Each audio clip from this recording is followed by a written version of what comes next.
In this module, we're going to get under the hood of your change.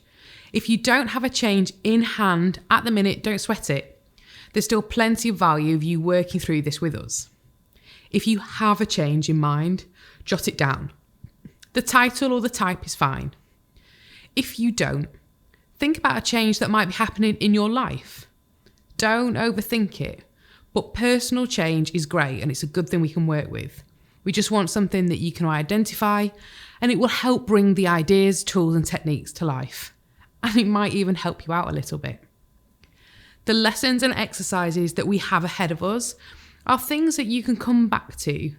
And I encourage you to do that, to keep you honest, that you are still in step with the change that you came with and that we're going to work on.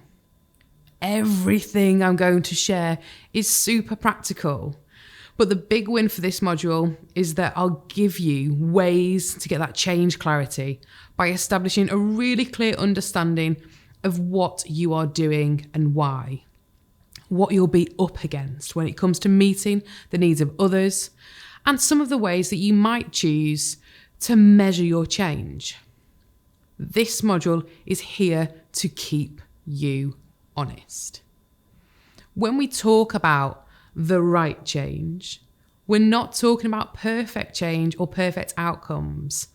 I will tell you any day of the week that change isn't perfect, no matter how much planning you do or what the capability you have or what you invest in.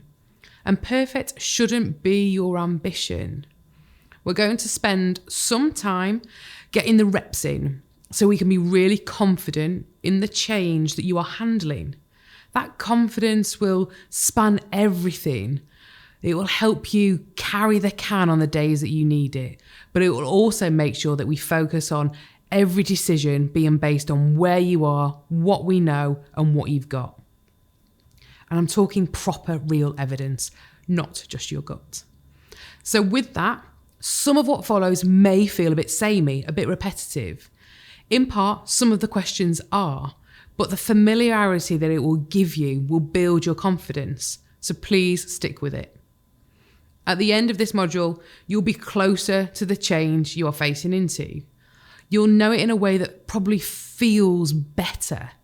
It might feel further away from the exciting change you thought you were dealing with, but it will be a way that you can really understand, that you can really hold on to, and that you can actually deliver. We'll get started by agreeing what your change is right now. Articulating your change and your challenge away from strategy documents, away from big presentations and flouncy statements painted across your office wall is one of the best things to do to get clarity. Why? Because in the clear light of day, when there's not a board that needs to be appeased or seduced that your answer is great and your change is real, it will just come down to you and the change in hand. In order to rise to that challenge ahead, you need clarity on what you are doing and why you are doing it.